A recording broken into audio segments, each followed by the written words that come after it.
Pinagtibay ng Commission on Audit ang Notice of Disallowance nito sa 73 milyong pisong confidential expenses ng Office of the Vice President noong 2022.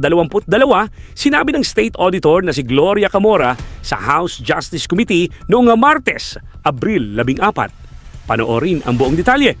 And once a notice of disallowance is issued and then later affirmed on appeal, there now gives rise to an obligation on the part of the persons responsible to restitute the amount. Is that correct? Yes, Madam Chair, when it becomes final. Who were those who were held liable in the notices of disallowance that were subject of appeal that you just mentioned? The Vice President as head of agency, the SDO, Ms. Gina Acosta, the accountant, Ms. Villa del Rey, and Colonel La Chica.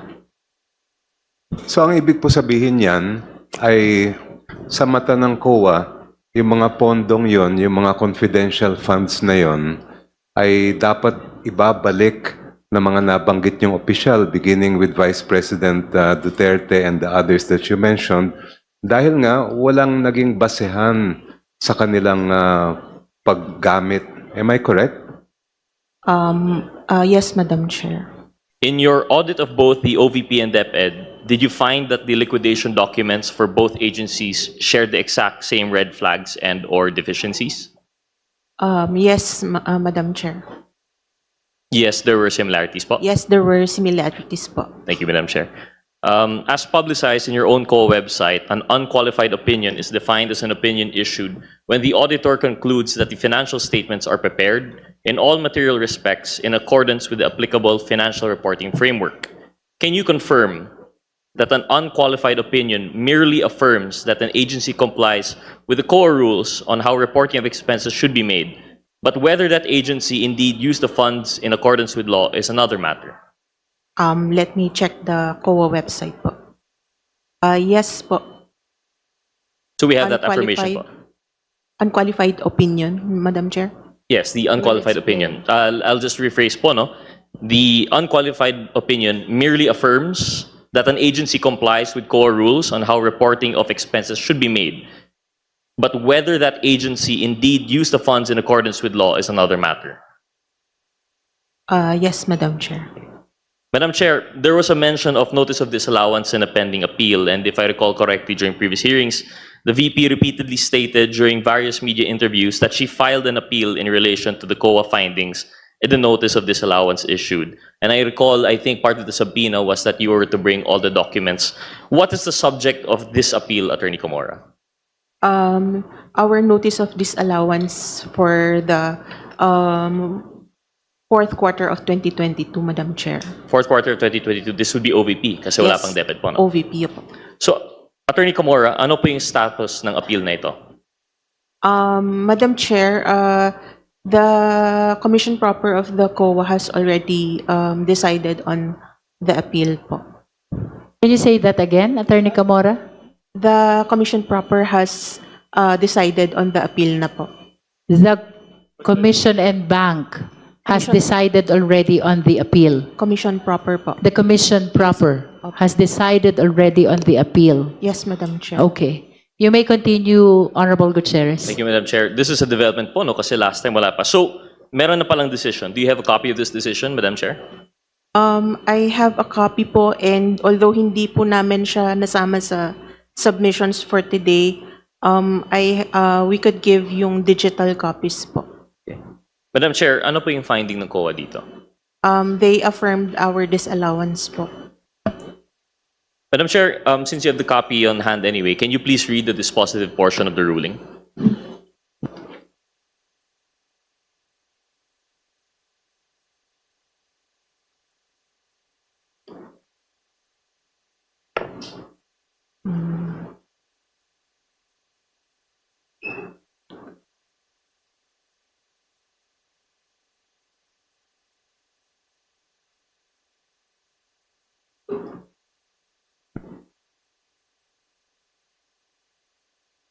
For a while lang po. Wherefore, the petition for review treated as appeal of Ms. Sara Z. Duterte, Vice President, Ms. Gina Acosta, Special Dispersing Officer, and Ms. Julieta L. Villa del Rey, Chief Accountant, Office of the Vice President, is hereby denied. Accordingly, Commission on Audit, Intelligence and Confidential Funds Audit Office, Notice of Disallowance Number 2024-002-100 for 2022, dated August 8, 2024, on the confidential expenses of the OVP for the period from December 21 to 31, 2022, in the amount of 73,287,000 is affirmed. Signed by the chairperson and the commissioners. Thank you, Madam Chair. And Madam Chair, just to clarify, this means that the COA affirmed the notice of disallowance number 2024-002-100. Yes, Madam Chair. And this notice of disallowance number 2024-002-100 was on the confidential expenses of the OVP for the period from December 21 to 31, 2022, which disallowed the amount of 69,787,000 for the purchase of rewards and 3,500,000 for the purchase of tables, chairs, desktop computers, and printers. Yes, Madam Chair. Will you also confirm, Madam Chair, that the OVP did not present the details or breakdown of the confidential expenses and the narration of the success of the information gathering and/or surveillance activities which were conducted? Yes, Madam Chair. So, Madam Chair, can you confirm that since the OVP failed to prove the relationship between their submitted DEPs and the purpose for which they allege to have spent the same, can we conclude that all these DEPs are fraudulent and fabricated? It just means po that they did not comply with the joint circular. Just did not comply. Okay. We'll take that as it is, Madam Chair. Madam Chair, it further states that the official receipts or sales invoices are required as documentary evidence of payment and not merely acknowledged receipts. Can you confirm this, Madam Chair? Yes, Madam Chair. So, Madam Chair, does that mean that official receipts or sales invoices are required to prove that the purpose for said expenses was related to confidential funds? Based on the joint circular, it is not really a requirement. What is required under the joint circular is a documentary evidence of payment. Madam Chair, but early on you said that not merely acknowledged receipts yung required. Kailangan rin po yung official receipts or sales invoices. So, Dito which po would it sa be? ND, parang hindi po yun yung naging reason. It's more on, hindi po na-prove na yung 3.5 expenditures were used for confidential activities. Yun po yung nasa decision po. Thank you, Madam Chair. We'll take it as this now. Madam Chair, it was mentioned earlier that there were AOMs issued for the liquidation of OVP confidential funds for Q1 to Q3 of 2023. What are the status of these AOMs, Attorney Camora? For the first 2 quarters, for all 3 quarters, Madam Chair, we have issued a notice of disallowance. Can you repeat that, Attorney Camora? The question is about the AOM of OVP for the first, second, and third quarter of 2023. What is the status of that AOM? Yes, Madam Chair. We have already issued the ND for the 3 quarters. Which means that the COA sustained the observation in AOM. Yes, Madam Chair. It means po na their compliance, we still did not deem their compliance sufficient. Which means that your observation is they violated the joint circular. Yes, because Madam you issued the notices of disallowance. Yes, Madam Chair. Yes.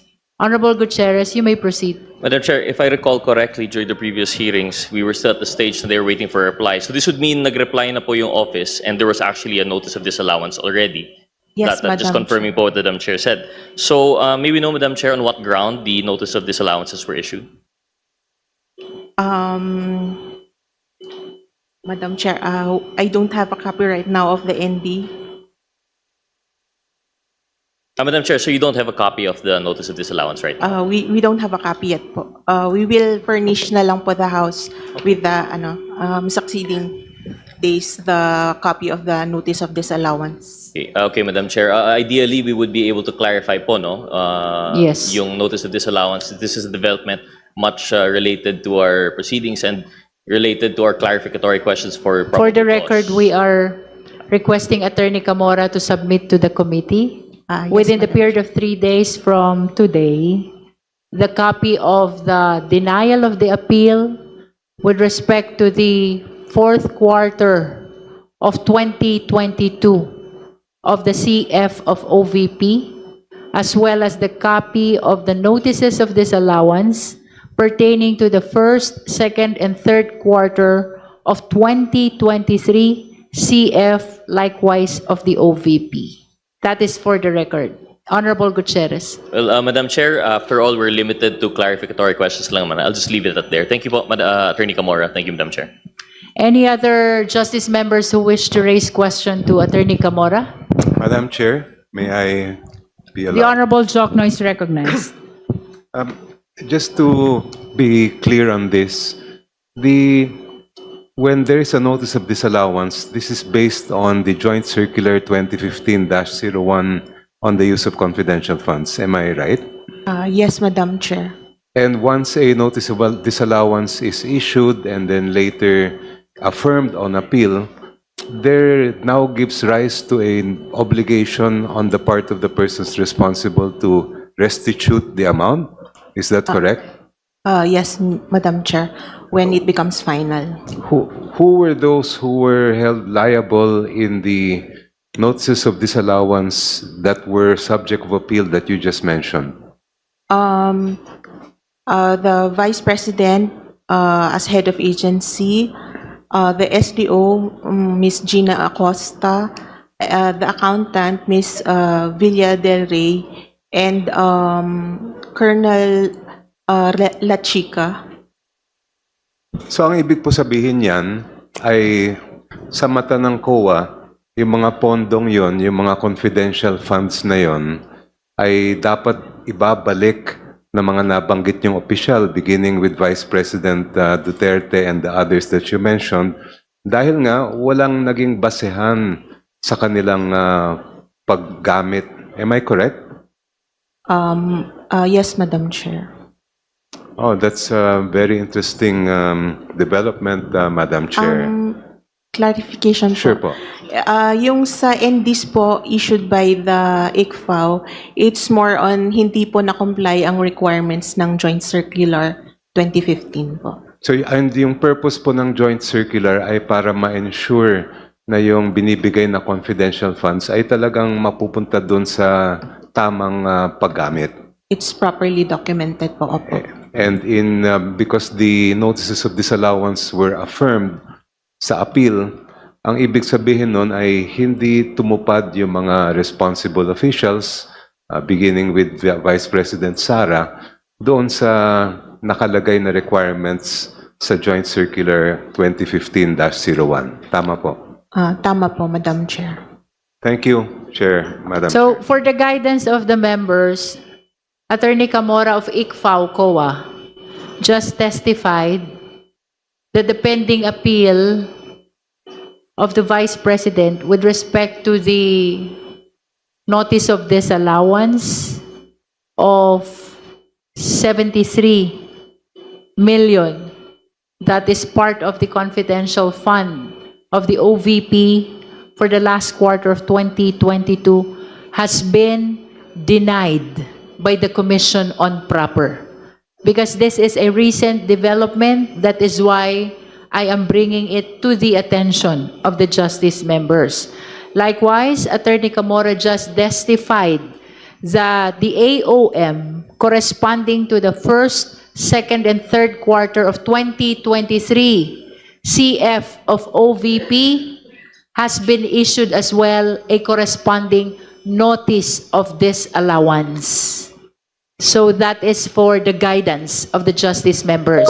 And again, we are requesting Attorney Camora to provide the committee copy of the denial of the appeal, the decision denying the appeal, as well as the 3 notices of disallowance to be submitted to the Justice Committee within the period of 3 days from today. Madam Chair, isang pahabol lang po. Honorable Jokno. Thank you, Madam Chair. Ang ibig po sabihin nito, pag sinabi natin may obligasyon na i-restitute, ang ibig sabihin nun ay dapat ibabalik Yes. ng mga opisyal na yon yung 73 million pesos na confidential funds. Tama po yun. Tama po, Madam Chair. And they are in effect liable for that fund and they must return it to the government dahil public funds po yan. Yes, Madam Chair. Thank you, Madam Does Chair. that answer apply also to the denial of the appeal? Since na-deny yung appeal sa 4th quarter ng 2022, does it warrant also the restitution, automatic restitution of the amount? Madam Chair, let me clarify po. Kung yung ND hindi pa po, but yung affirmed na po yung ND, yun pa yung final ng COA. Yes. So with the affirmation of the notice of disallowance, yun bang naging kasagutan mo kay Congressman Jokno applies as well? About the restitution, ang pagbabalik ng concerned amount. As to yung denied na appeal na po, yes. Yes, that is For 73 restitution. million. Yes, Madam Chair. Yes. Madam Chair. Okay. Madam Chair, The Honorable Tino. a clarificatory question. So, bagong development nga po na denied yung appeal. So, therefore, yung 125 million or 73 million doon sa 125 million noong December 22, last quarter ng 2022, kailangan ng isole dahil meron na pong denial nung appeal sa notice of disallowance. Tapos sabi nyo, bago rin ito, Madam Chair, na nag-issue ang ICFAO, tama po ba, ng notice of disallowance para sa 3 quarter, para sa paggamit ng confidential funds sa 3 quarter ng 2023, the first 3 quarters. Tama po? Tama po, Madam Chair. Okay, at magkano po yung amount? Yung po bang buong, kasi per quarter, hindi po ba ang nire-release at ino-audit nyo ay 125 million na confidential funds. So, yung notice of disallowance says for the 3 quarters ay para ba dun sa buong 125 million or partial lang po? It's for the entire 375 million na po. It's Yung for the, 3 okay. quarters. So it's for the entire 375 million pesos. So yung buong confidential funds na po.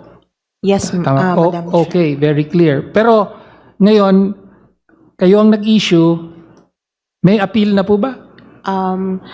They have 180 days to appeal the ND They have po. 180 days to appeal. Okay.